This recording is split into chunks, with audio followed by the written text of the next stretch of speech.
And yung potential nito, future nito, this is a bright future ahead of you guys. Sabi ko nga, bagong simula, no? Bagong simula ito. And magdadala ito ng maliwanag na kasilaw na kinabukasan para sa inyo. Kaya i-mind mo na yan, guys. Sa comment section, mind new beginnings, mind bright future, kasi maliwanag talaga.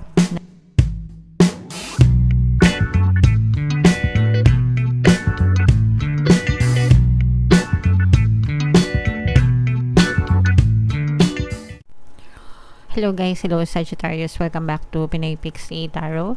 Ang pamagat ng episode natin for tonight is Story Mo Ba To? Ito isang timeless reading para sa Sagittarius, Sun, Moon, Rising, Sign, and Venus.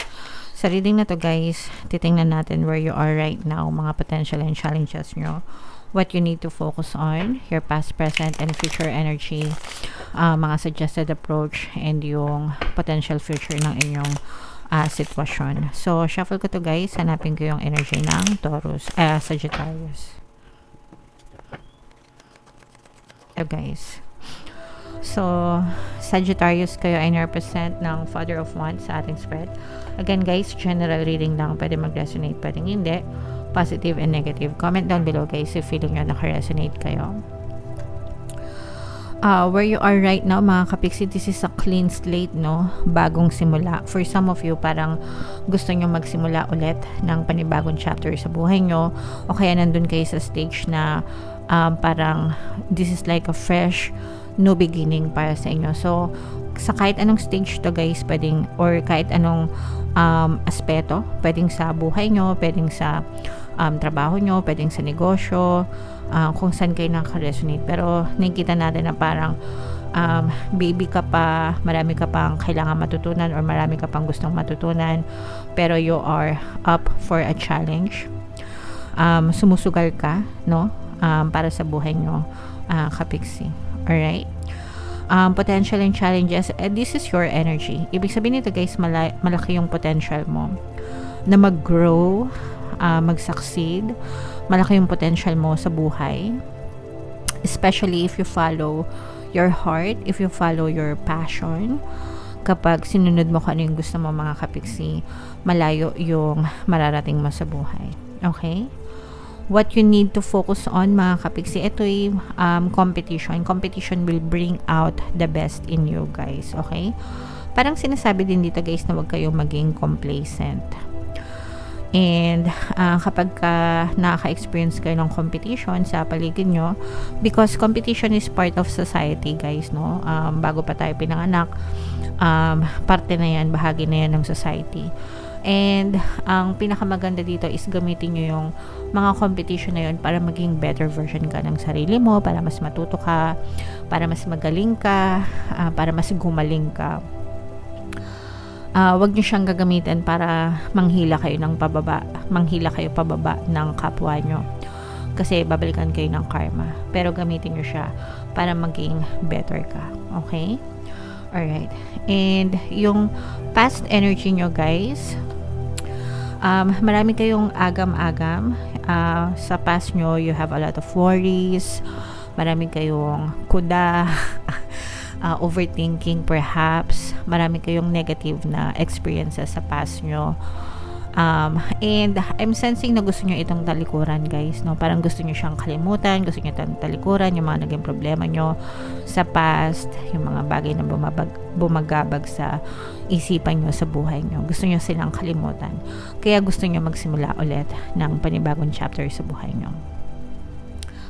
Your greatest strength mga kapixie is marunong kayo ng parang matyaga kayo magantay, hindi kayo basta-basta nagmamadali, naniniwala kayo dun sa fruits of your labor, naniniwala kayo dun sa kasabihan na pag may tinanim, may aanihin. And totoo naman yun guys, no? Pag may tiyaga, may nilaga. And kung ano yung tinanim mo, syempre, yun at yun din yung aanihin mo. So, make sure na you always seed good intentions, para yun din yung aanihin mo in the future. Yung mga magagandang good karma. Maganda na good pa. Okay? Mga magagandang good karma, mga kapixie. In the near future guys, mag-ingat kayo kasi especially kung bago lang kayo dyan sa larangan na ginagawa nyo, kasi baka maloko kayo, no? Especially kapag let's say for example, lalabas ka ng comfort zone mo, kunwari first time mo mag-business, kunwari lang, baka maloko ka ng mga suppliers, baka maloko ka ng mga kliyente, ganyan. So make sure na, or maloko ka ng partner mo, business partner. So make sure na magsaliksik, mag-due diligence, no? Pag-aralan mabuti yung dapat nyong pag-aralan, ganyan. Para hindi kayo mapahamak mga kapiksi, kasi baka malamangan kayo. Okay? Mga suggested approach guys, ito parang don't waste your time, don't waste your energy.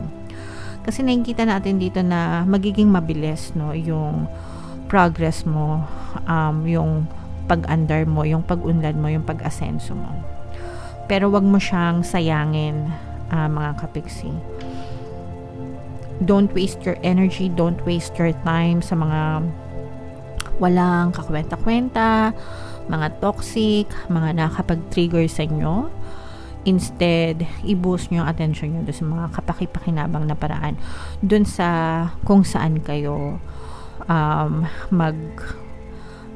magbe-benefit lalo. Okay? What you need to know, this is an air sign energy guys. For some of you, this is Aquarius, Gemini, Libra, somebody na pwedeng magturo sa inyo. Pero I'm sensing na with this, sabi ko nga diba, you will face competition and magdadagdag yan ng karunungan, no? Parang dadating yung time na mas matututo ka, mas magiging magaling kang magdesisyon, madadagdagan yung mga kaalaman mo, mas magiging matalino ka, may iwasan mo na yung mga pagkakamali, ganyan. So, itong experience na to, malaki yung ambag nito sa buhay nyo, guys. Malaki yung ambag nito para sa iyong growth and development. Okay? Your hopes and fears, mga kapiksi. This is more on hopes, guys. Kasi, parang, you will compare, no? Magiging comparative yung buhay mo dun sa past and sa future nyo. Parang mapapansin mo, dadating yung time na mapapansin mo na yung buhay mo nung isang taon is ibang-iba na ngayong taon. Okay?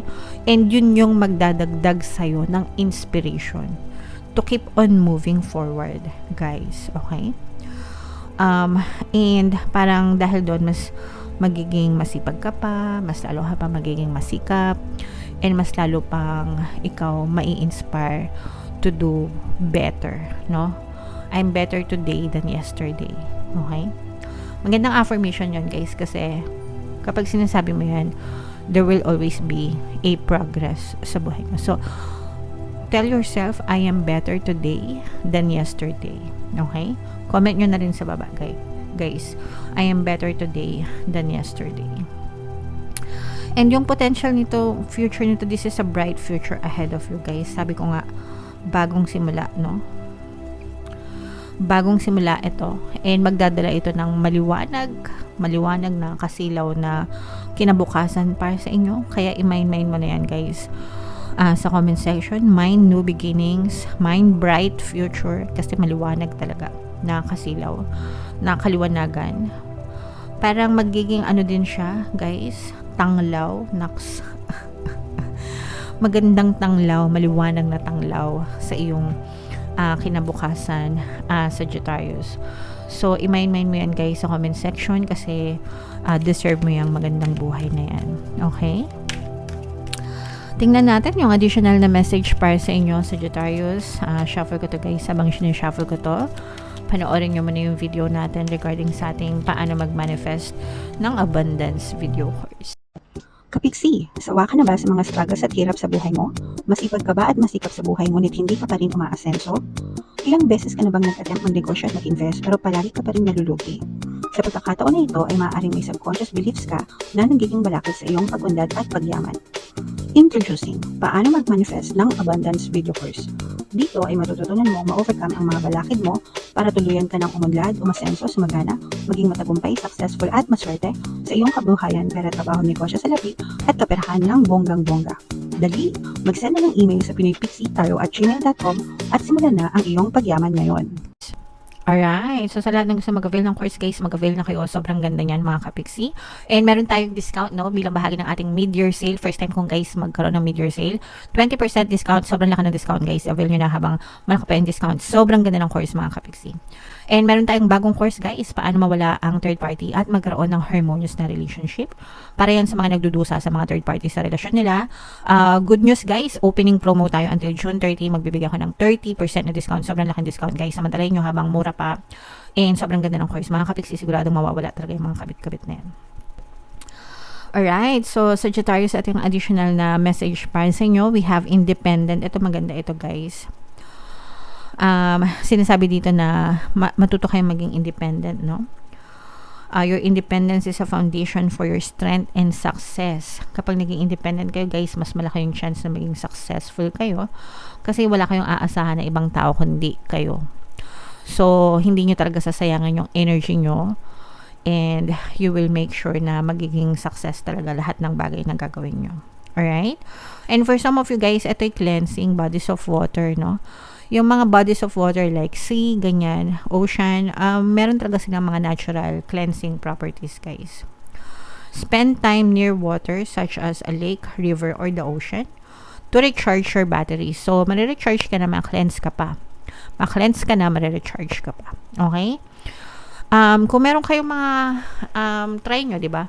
Kung meron kayong mga kasamaan sa trabaho, minsan nag-outing sila, nagbe-beach. Pagbalik nila sa trabaho, F na F nila, di ba? Parang recharge sila, ganyan. Kasi naka-cleanse, ano. So, if may pagkakataon kayo, guys, kung malapit kayo sa mga bodies of water, maligo kayo para makapag-cleanse kayo and makapag-recharge. Kung wala namang chance, carry lang. Huwag na nating ipilit, okay? Alright. So, comment down below, Sagittarius, if feeling nyo naka-resonate kayo dyan. And ito, guys, yung mga pinapamain-main gusto nyo na bright future, no? New beginnings, bright future. I-main-main nyo yan sa comment section kasi para sa inyo talaga yan. Ito yung ating mga pampaswerte subliminals. Pakinggan nyo, guys, para makatulong sa inyo. And ito naman yung ating success stories ng paano mag-manifest ng abundance video course. Click here to subscribe, guys, and click here to join our membership program. Thank you for liking, sharing, and subscribing, and see you again next time. I love you all, guys. Have a nice day. Bye-bye.